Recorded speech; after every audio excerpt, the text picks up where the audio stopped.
পিসি, আমি তোমাকে ছেড়ে যাব না। আমি তোমার কাছে থাকলে আমার কোনো ক্ষতি হবে না। কিন্তু চিনি, আমি যে খুব খারাপ। কে ফোন করেছিল গো? হ্যাঁ গো। তুই যাবি মানে? খবরদার, কোথাও যাবি না তুই। তোর বাড়ি, তোর ঘর, তোর সংসার, তুই চলে যাবি? যাবে তুই করি। আমায় তুমি ক্ষমা করে দাও কোমল, ক্ষমা করে দাও, ক্ষমা করে দাও কোমল। এ ভুল আমি আর কোনোদিনও করবো না।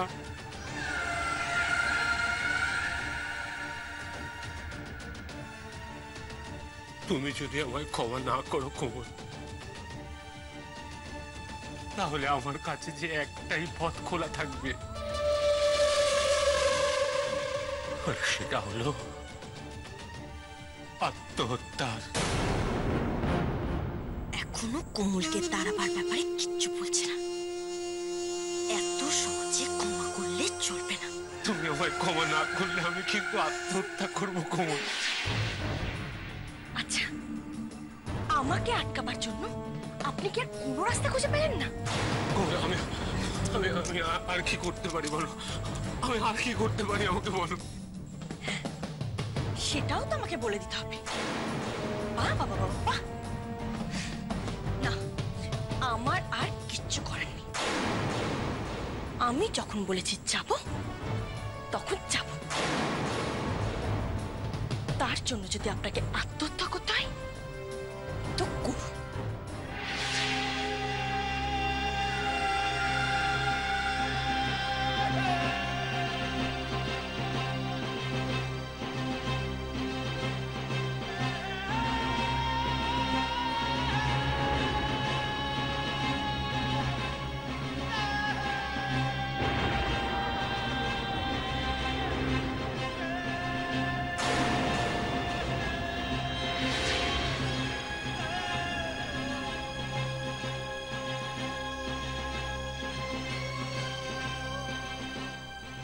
তার জন্য যদি আপনাকে আত্মহত্যা করতে হয় তো করুন।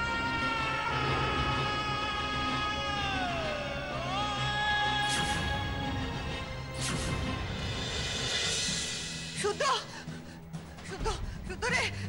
কি হয়েছে? তোর বাবা, তোর বাবা। বাবার কি হয়েছে? পড়ে গেছে। পড়ে গেছে মানে?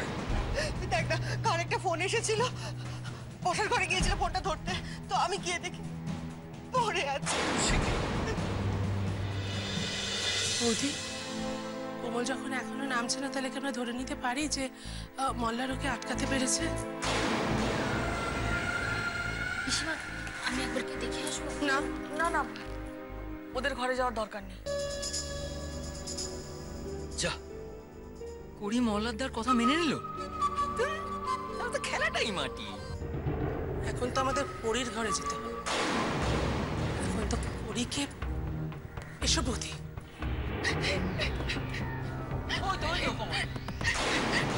কি রে, কি করছিস তুই? ও সবাই এখানেই দাঁড়িয়ে, তার মানে কোমলকে তাড়ানোর চেষ্টা কেউ এখনো করেনি। কি পাগলামো করছিস কোমল? মা, আমাকে আপনি আর আটকাবেন না, যেতে দিন আমাকে। কোমল, এরকম ছেলে মানুষ করতে নেই বাবা। শোন, তোর বর যেখানে ওপরে গেল, ওর সঙ্গে তোর কোনো কথা হয়নি? কি বললো তোকে? এবার দেখ কোমল, এবার তোকে তাড়াবার ব্যবস্থা কি করে করি। সবাই মিলে যদি তোকে ঘাট ধাক্কা দিয়ে বের না করেছে, তাহলে আমার নামও করি নয়। আমি যত বেশি বাড়ি ছেড়ে যাওয়ার চেষ্টা করব, ততই সবার তোর উপরে রাগ বাড়বে, আর আমি সেটাই করবো এবার। চুপ করে আছিস কেন? বল না, কি বললো মোল্লা? উনি কি বলবেন শোনো মা? উনি বললেন নাকি ওনার মনে দিদির জন্য কোনো জায়গাই নেই। উনি একবারও বললেন না যে দিদি এখানে থাকবে না। উনি একবারও বললেন না যে দিদি এই বাড়ি ছেড়ে চলে যাবে। তুমি এর পরও বলো শোনো মা যে আমাকে এই বাড়িতে থাকতে হবে। যে চায় না যে তার স্ত্রী তার নিজের বাড়িতে থাকুক। সে স্ত্রীর কি থাকা উচিত?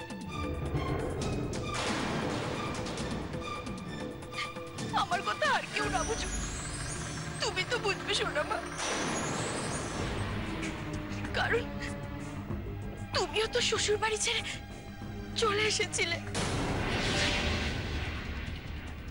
সোনামা, আমি এখন ওনার কাছে প্রাপ্ত হয়ে গেছি। আমার এখানে থাকলে খুব কষ্ট হবে, খুব কষ্ট হবে আমার। আর আমি জানি আমার কষ্ট দেখে তোমরাও খুব কষ্ট পাবে। তাই আমার এখান থেকে চলে যাওয়াই উচিত, চলে যাওয়াই উচিত। নারা কোমলি, মল্লার চাক বা না চাক, পরি এ বাড়ি থেকে যাবে।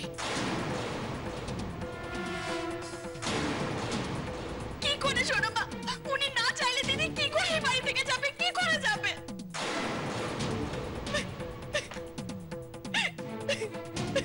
বৌদি বলো।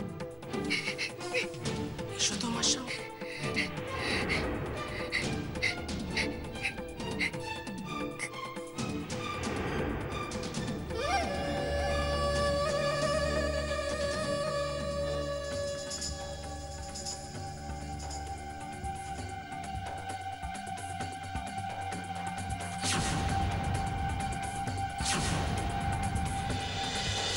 আজ মাসিকে আমি কোথাও যেতে দেবো না।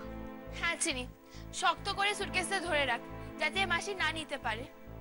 হ্যাঁ ঠিক বলি, আমি এবার দেখবো মাসি কিভাবে বাড়ি ছেড়ে চলে যায়। হ্যাঁ সরে যাও চিনি।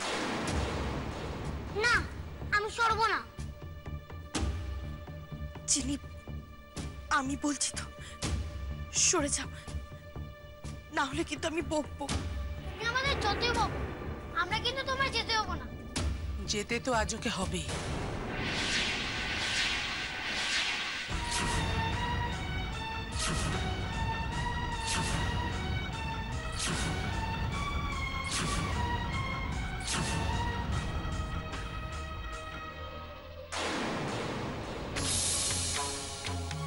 যেতে তোমাকে হবেই করে।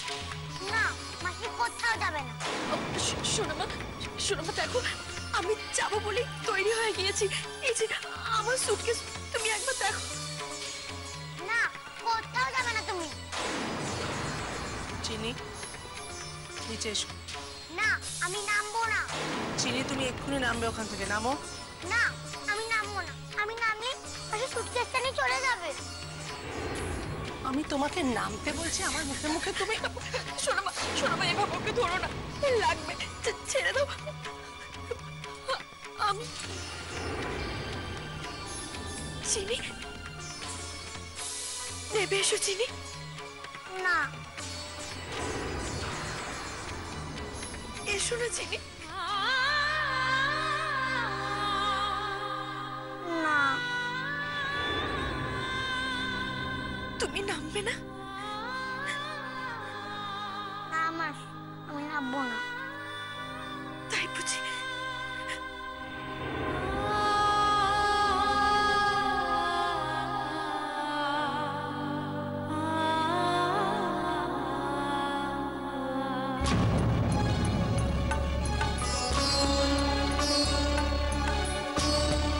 এসো না চিনি, এসো না আমার কাছে। না মাসি, আমি যাবো না। আসবে না? না মাসি। চিনি তো মাসির কথা শোনে, মাসিও তো টিনির কথা শোনে। কিন্তু মাসি যে বড়, আগে তো বড়দের কথা শুনতে হয়।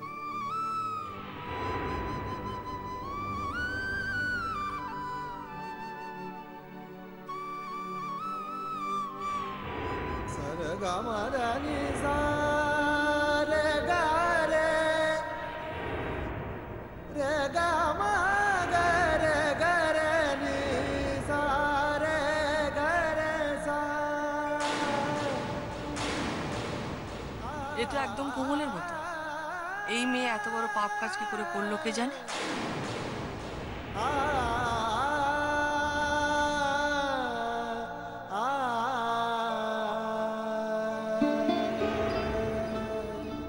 আমি জানতাম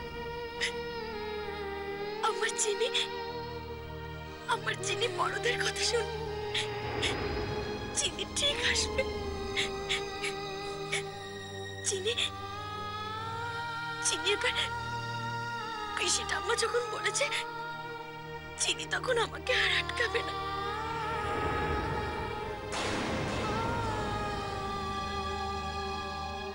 তাই না চিনি?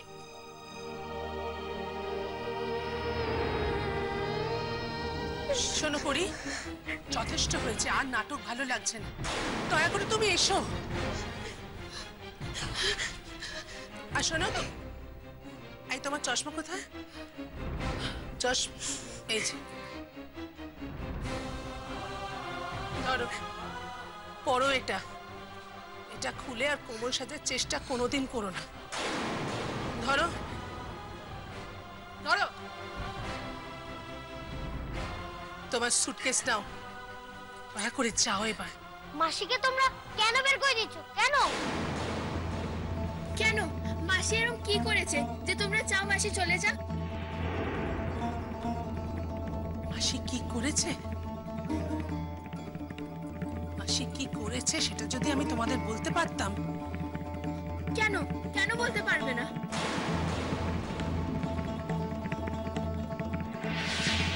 শোনো গিনি, তোমার মাসি একটা অন্যায় করেছে, এমন একটা অন্যায় যে অন্যায়টা করলে এই বাড়িতে আর থাকা যায় না। তাই ও নিজেই চলে যাবে বলে ঠিক করেছে। শোনো গিনি, এবারে সমস্ত বড়রা মিলে ঠিক করেছেন যখন যে তোমার মাসি এ বাড়িতে আর থাকবে না, এবং সেটা যখন তোমার মাসি মেনে নিয়েছে, তখন সে ব্যাপারে তোমরা ছোটরা এত কথা না বললেই বোধহয় ভালো হয়। না, আমরা মাসিকে যেতে দেব না। না, আমরা মাসিকে যেতে দেব না। যেতে দেবে না? না, দেব না। পিচকু, ভালো, মাসির সঙ্গে থেকে থেকেই বোধহয় এত অবাধ্য হয়ে যাচ্ছ। না, মাসি আমাদের শিখিয়েছে যে বড়রা যেটা বলে সেটা শুনতে হয়। তাই জন্য এখন আমরা তিনজন চলে যাচ্ছি। চল।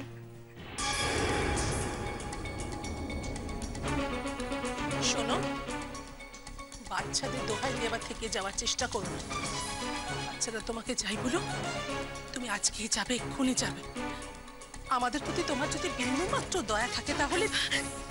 শোনো মা, কি বলছো তুমি? আমি দয়া করব?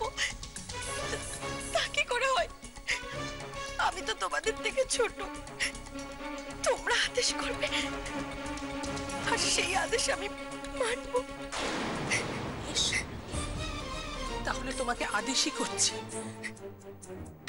দয়া করে তোমার ওই মুখ আমাদের আর দেখিও না। দেখবে না, দেখবে না শোনো মা, আমার এই মুখ আর কোনোদিনও কেউ দেখতে পাবে না। আর শোনো, তোমার মনে যা আছে না, যে কথাটা তুমি আজকে স্বীকার করেছো, সেই কথাটা দয়া করে নিজের মন থেকে বিসর্জন দাও। মনের কথা? ও, তোমার মনের কথা নয়, বড় করে সবার সামনে যে কথাটা জাহির করলে আজ, সেটাই তো তোমার মনের কথা। করে দোহাই তোমার, সেটা তোমার মনের মধ্যেই রেখো। পাঁচজনের সামনে জোর গলায় আর সেটা বলো না। বলবো না। আমি এই কথা কাউকে কোনোদিনও বলবো না শোনা মা, কাউকে না। তাহলে আজ কেন বললি? মাসিমা, কমল যে আমাকে ওনার মাথায় টিপে দিয়েছিল, আমি খুব ভয় পেয়ে গিয়েছিলাম। কমল আমাকে ঘরে বলেছিল যে আমি আমি কেন ওনাকে নিয়ে এত চিন্তা করি? তবে কি আমি ওনাকে ভালোবাসি? আর ও যখন সকলের সামনে ওনার মাথার দিব্যি দিয়ে এই কথা আমাকে জিজ্ঞেস করলো, তখন আমিও ভেবে দেখলাম সত্যি তো, আমি কেন ওনাকে নিয়ে এত ভাবি? তবে কি আমি ওনাকে ভালোবাসি? আমি আমি নিশ্চিত হতে পারছিলাম না, নাও বলতে পারছিলাম না। আমার অজান্তেই যদি আমি মিথ্যে বলে ফেলি, আর সেই মিথ্যে বলতেই যদি মল্লার বাবুর কোনো ক্ষতি হয়ে যায়, আর সেই জন্য আমি হ্যাঁ বলেছিলাম।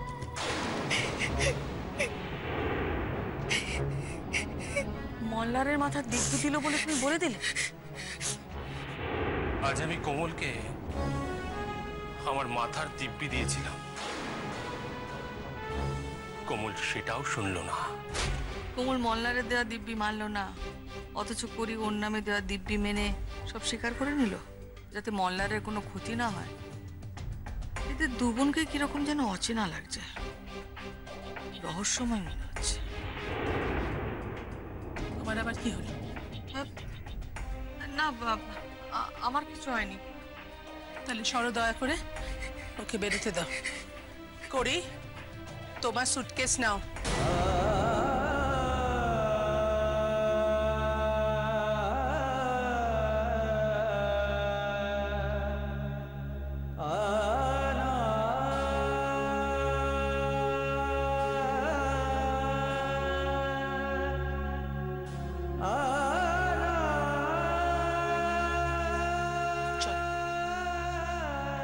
চলো।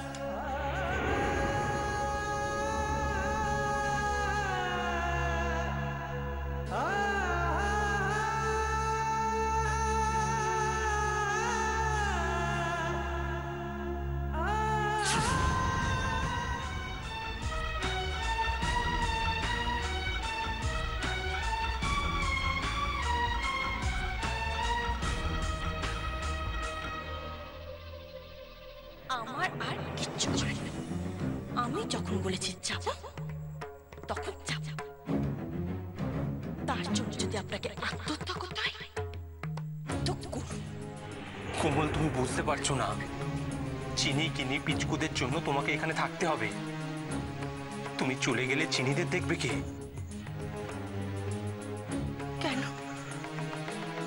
আপনি তো ওদের বাবা। আর আমাকে কে দেখবে? সকলে দোহে ছিনুকি মোহে জাগার বেলা হলো, যাবার আগে শেষ কথাটি বলো,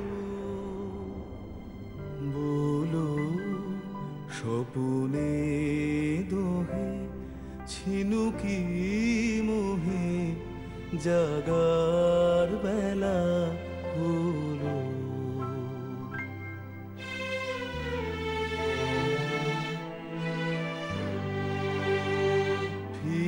ফিরিয়াছে আমি যখন বলেছি যাব, তখন যাব। তার জন্য যদি আপনাকে আত্মহত্যা করতে হয় তো করুন। আমার মনে রহিবে নিরবধি, আমি দায়ী, ক্ষণে ক্ষণিক তরে আমারই দোষ। সজল আখি সব কিছুর জন্য আমি দায়ী। যাবার আগে শেষ বেঁচে থাকার কোনো অধিকার নেই, কোনো অধিকার নেই আমার বেঁচে থাকা।